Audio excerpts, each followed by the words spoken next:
Bom, a gente já sabe como representar números inteiros em binário, né?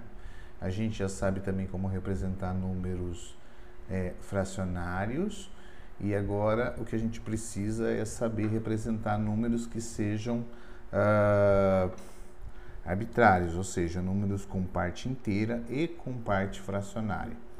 A primeira representação, que ainda é bastante usada em algumas situações, é a chamada representação de ponto fixo. Qual é a ideia da representação de ponto fixo? A ideia é que um número, quando você tem um número arbitrário, você tem a parte inteira desse número, né?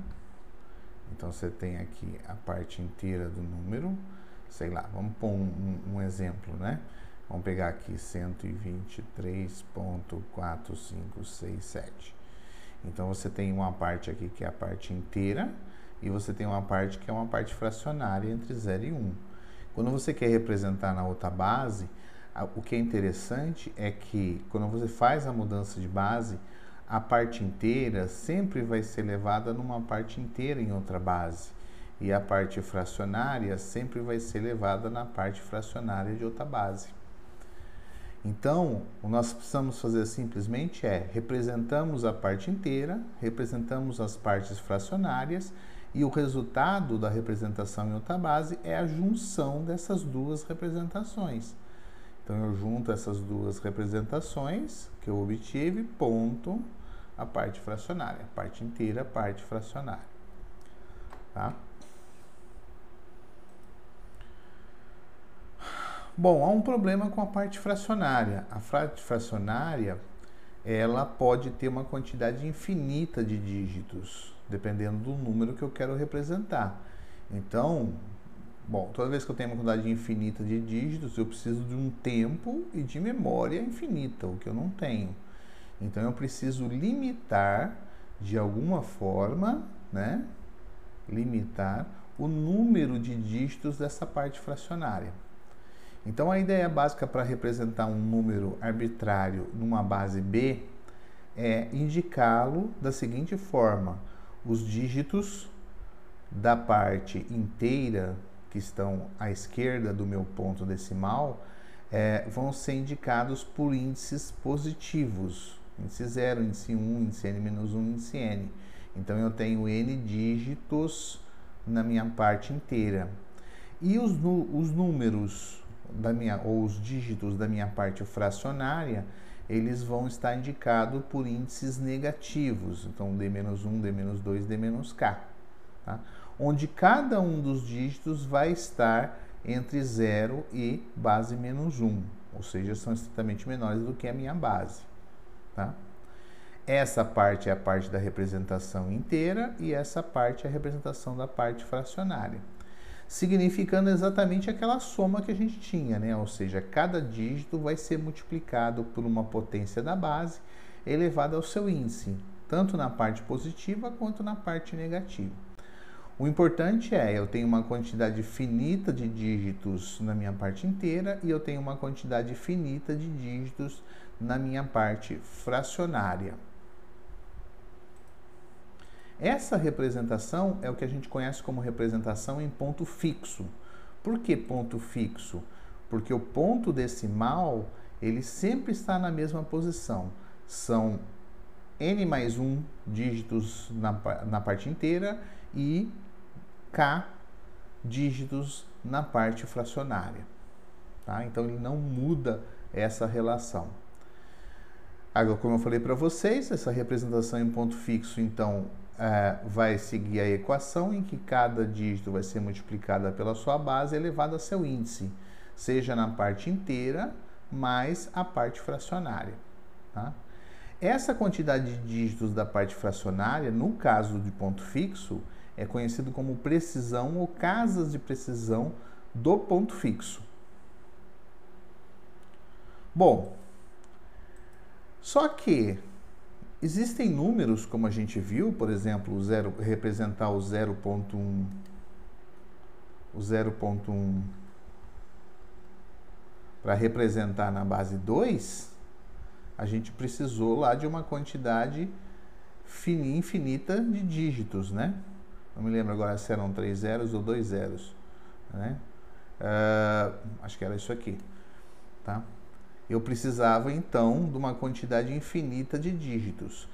Mas eu só tenho uma quantidade finita. E o que eu faço a partir dali, né? O que eu faço, então, quando eu ultrapasso essa quantidade de dígitos que eu tenho? Se eu precisar de mais dígitos aqui na minha parte fracionária. Então, há duas opções para se trabalhar. A primeira delas é o chamado truncamento. O que é truncamento? Eu simplesmente esqueço todos os dígitos que estão além da minha precisão. Eu simplesmente elimino esses dígitos, não estou interessado neles. Ou arredondamento. O arredondamento, ele vai olhar para o próximo dígito além da precisão. Se o próximo dígito for maior ou igual a metade da base, então o último dígito da representação recebe um incremento de uma unidade. E depois eu descarto os demais dígitos. Qual que é a ideia aqui? A ideia é que quando eu tenho uma representação entre os valores que estão de 0, né? Eu tenho 0, 1, 2, etc. E eu vou até a base menos 1. Então, o meu excesso aqui seria a base, né? Então, quando eu pego o meu dígito seguinte, que eu estou considerando, o meu trecho aqui é b sobre 2. Então, quando os números estão no dígito seguinte, nesta faixa de valores, é melhor ou mais próximo do zero, tá? Ou seja, simplesmente eliminar os pontos. Agora, quando eu estou nesta outra região aqui, que eu sou maior do que b sobre 2, o ponto que melhor representa ele é o ponto seguinte, que é o b. Bom, mas a gente sabe que quando eu atinjo o b, eu preciso subtrair o b e vai 1, né? Então, por isso que eu subtraio o b para dar 0 e vai 1, que é o elemento que soma o último dígito da minha representação, tá? Por isso que a gente diz que o arredondamento produz um erro menor do que o truncamento. Tá? Vamos ver alguns exemplos aqui de arredondamento e truncamento. Então, eu estou aqui olhando um ponto fixo, desculpe, que eu quero com 3 dígitos. Então, significa que eu quero 3 dígitos após a casa. Eu posso representar apenas esse trecho inicial. O meu ponto de corte seria aqui. No truncamento, o que eu faço? Eu simplesmente jogo fora toda essa informação que está aqui. Então, eu vou ficar com 0,122 na base 5. O arredondamento, ele considera todos esses valores e analisa o primeiro deles que está sendo descartado. Nesse caso aqui é o valor 3. Como a minha base é 5, metade de 5 é 2,5, então 3 é maior que 2,5, portanto, eu incremento o último dígito da minha representação, que é 0,123. Tá? Observe que o critério é apenas e tão somente olhar o primeiro dígito a ser descartado. Se ele for maior que metade da base, incrementa o próximo. Se for menor, eu mantenho como está. Aqui eu estou trabalhando com a base 10, né, porque não está citando nada. Eu quero trabalhar também com 3 casas, então o meu ponto de corte é aqui. Então, meu truncamento, eu simplesmente pego os 3 primeiros e acabou, que é esse valor. O arredondamento, eu vou olhar o primeiro dígito a ser descartado. E o primeiro dígito a ser descartado é 3. Como minha base é 10, metade de 10 é 5. Isso aqui é menor que 5. Então, o arredondamento também dá o valor 0,459 igual ao truncamento, que é o que produz o erro menor. Agora, eu tenho o mesmo exemplo, né? Só que mudou aqui praticamente, né? Praticamente o mesmo exemplo, só que agora no ponto de corte, o primeiro dígito é 5. Então, o truncamento produz 0,459 e o arredondamento produz 0,460. Observa que este número aqui está mais próximo deste do que deste. Por isso que o arredondamento produz um erro menor. Da mesma forma, esse número aqui está mais próximo de 0,459 do que de 0,460. Por isso que o arredondamento produz sempre o erro menor. Bom, quando eu faço truncamento ou arredondamento, eu introduzo um erro de representação do número. Isso é denominado de erro de truncamento ou erro de arredondamento. A operação de arredondamento produz um erro menor e deve ser usado preferencialmente. Agora, o que é interessante é que quando você está na base 2, só há 2 dígitos possíveis para representação, né? Então, o primeiro dígito aqui, ele pode ser 0, 1, né? E a minha base está aqui, 2. Então, ou ele está aqui, e é 0, ou ele está aqui. O erro que você tem daqui para cá ou daqui para cá é o mesmo. Então, se você faz truncamento ou se você faz arredondamento, o erro tem a mesma quantidade, exceto pelo fato de que aqui é um erro menor, eu estou subtraindo um valor, né? E aqui eu estou somando o valor. Então, o erro é da mesma ordem, por isso, em base 2, arredondamento e truncamento produz um erro de mesma magnitude, não necessariamente de mesmo sinal. Bom, nós vimos então agora aqui a representação em ponto fixo, né? A representação em ponto fixo, ela é interessante, só que ela tem uma série de problemas. E justamente o problema que ela tem é o fato da quantidade de dígitos ser usada na parte inteira ou na parte fracionária ser fixa, né? Vamos ver o que acontece aqui, ó, né? Então vamos ver a chamada representação em ponto flutuante. A representação em ponto fixo tem uma precisão pré-definida. Então, ela tem uma dificuldade para analisar números que são muito grandes ou números muito pequenos, né? Então, vamos pegar um valor muito pequeno. Se eu quero armazenar este número com 5 casas, eu vou olhar aqui 1, 2, 3, 4, 5. Esse é o ponto de corte, tá? Então, eu vou armazenar ele como 0,00005, porque aqui passou metade da base usando arredondamento, tá? Você vê que essa representação desse número, ela gasta os dígitos apenas para posicionar o começo do número. Então, eu tenho um monte de dígito 0 aqui, simplesmente para denotar a magnitude desse número, dizendo que esse número é muito pequeno. E a informação que eu tinha aqui, ela é perdida e armazenada, né, ou incluída no erro de arredondamento. Um pouco melhor seria se a gente pudesse utilizar uma notação exponencial, né? Então, o que a gente observa aqui é que se eu trago esse ponto decimal, essa vírgula, para cá, tá? Então, eu vou, toda vez que eu multiplico aqui por 10, eu preciso dividir por 10. Então, eu vou multiplicar por 1, 2, 3, 4. Então, eu preciso dividir por 10 a quarta. Então, 10 a menos 4. Então, fica 0,459599. Então, se eu armazenasse o expoente aqui para indicar a posição ou magnitude do número, eu poderia aproveitar todas as minhas casas decimais para armazenar o número com uma quantidade de informação um pouco melhor, né?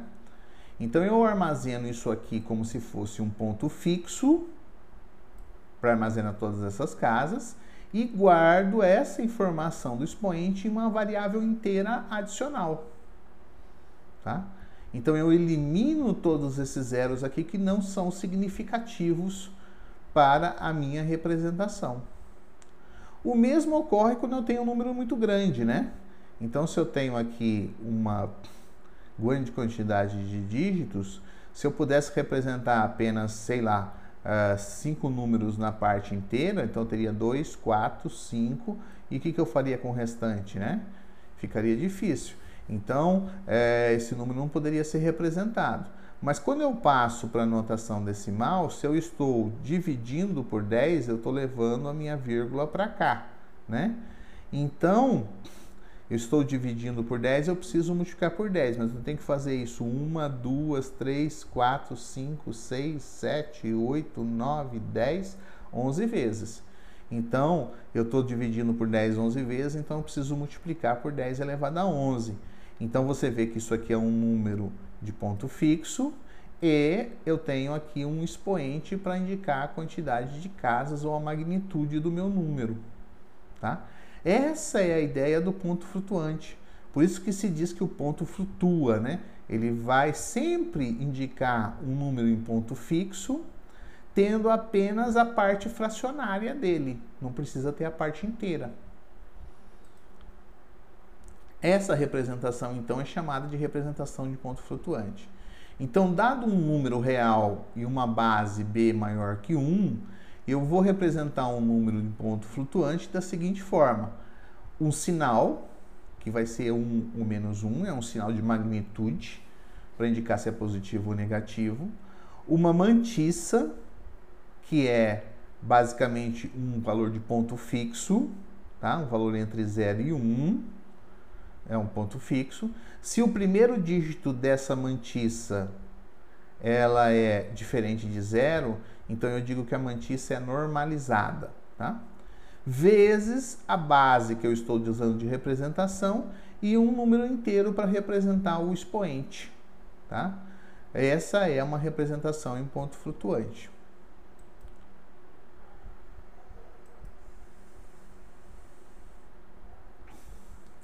Bom, quando a gente tem representação em ponto flutuante, como a gente fez aqui na base 10, para deslocar o ponto decimal, eu multiplicava por 10 e dividia por 10 quando eu queria. Bom, eu multiplicava por 10 quando eu queria deslocar ele para a direita e dividir por 10 quando eu queria multiplicar ele pela esquerda. Só que isso vale para qualquer base que você estiver trabalhando, né? Porque, no fundo, quando você tem uma representação em ponto flutuante, em ponto fixo, que seja, né? Imagina que você tem alguma coisa assim, eu vou começar. D2 vezes base elevada a 2, mais D1 vezes base, mais D0, mais D menos 1 vezes base menos 1, mais D menos 2 vezes base menos 2, etc. Quando eu multiplico pela base, eu vou mudar os expoentes. Então, aqui vai passar a ser base elevada a 3, aqui vai ser passar base ao quadrado, aqui base. Esse base a 1, que era o dígito menos 1, vai passar a ser base a 0. Então, esse cara vai passar a ser unidade. Significa que o meu ponto, quando eu multipliquei pela base, o meu ponto decimal se deslocou para a direita, né? E base menos 1 aqui no final, né? Todos eles multiplicados pelos respectivos dígitos. Da mesma forma, se eu dividir pela base, aqui vai ficar base elevada a 1, base elevada a 0, base elevada a menos 1, base elevada a menos 2, né? E aqui vai ficar base elevada a menos 3. Ou seja, o meu ponto decimal que estava nessa posição passou a vir para cá, tá? Então, dividir pela base, deslocou ela para esquerda. Bom, aqui tem um exemplo, né? Se você considerar esse número na base 2, isso aqui é 10.1, então aqui eu tenho 2 elevado a 0, 2 elevado a 1, isso aqui é o número 2. Isso aqui é 2 elevado a menos 1, que é meio, então esse valor é 2,5 na base 10. Quando eu desloco o meu ponto decimal para a direita, fica 1.0, 1.0. Então, eu tenho 2 elevado a 0, 2 elevado a 1, 2 ao quadrado. 4 mais 1, 5. Que é realmente 2.5 vezes 2 dá 5. Tá? Ou seja, deslocar o ponto decimal para a direita, equivale a multiplicar pela base. Tá? Da mesma forma, quando eu divido o número pela base. Então, se eu pego aqui o número 2,0 na base 5, 5 elevado a 0, 5 elevado a 1, 2 vezes 5 é o 10. Quando eu desloco o ponto decimal para cá, o meu 2.0 vai ser 2 vezes 5 elevado a 0, vai dar 2, mais 0 vezes 5 elevado a menos 1, então dá 2. Então, você vê que 10 dividido por 5 dá 2, tá? Isso é normal, isso vale em qualquer base que você utilizando. Então, a gente vai utilizar sempre esse truque para escrever na forma de ponto flutuante. Então, aqui estão alguns exemplos de escrever os números de ponto flutuante com a mantissa normalizada e precisão de 5 casas. Como que eu faço isso? A partir do momento que eu tenho esse número, eu vou então, se eu quero mantissa normalizada, eu preciso trazer o ponto decimal para essa posição. Então, a gente sabe que a gente vai ter que multiplicar esse número por 10. Mas para que o número se mantenha, eu preciso dividir por 10. Então, vai ficar 1, 2, 3, 4.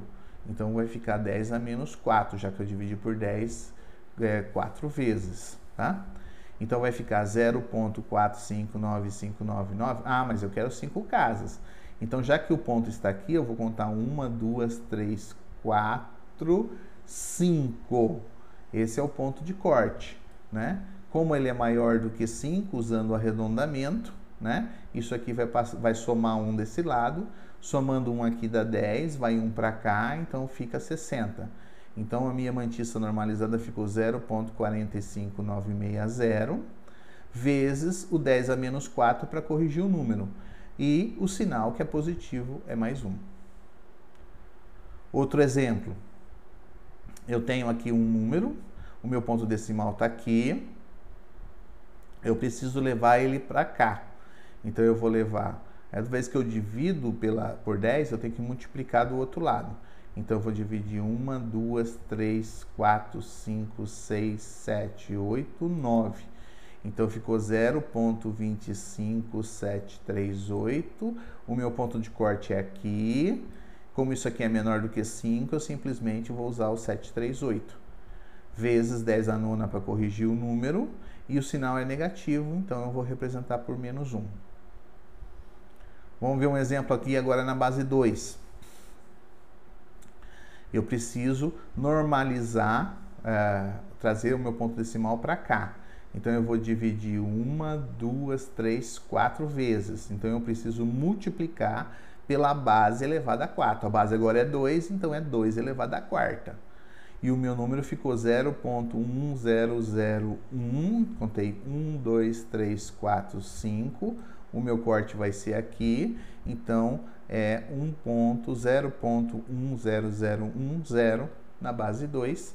E o meu valor, o sinal aqui é positivo. Último exemplo, nós temos esse número para representar na base 5. Eu preciso multiplicar por 1, 2, 3, 4, 5, 6, 7 vezes a minha base. Então, eu preciso dividir por 5 elevado a 7. Então, 5 a menos 7. Tá? A minha representação começa a contar a partir daqui. Então, eu tenho 1, 2, 3, 4, 5. Tá? Não tem o número seguinte, então eu não consigo verificar nada. Por isso, eu faço o truncamento. Simplesmente 2, 2, 4, 3, 2 na base 5. Tá? Essa é a forma de escrever de ponto flutuante em qualquer uma dessas bases. Bom, quando a gente trabalha com ponto flutuante, aparecem umas coisas um pouco diferentes. Por quê? Eu estou usando, em geral, a gente trabalha com a chamada mantissa normalizada.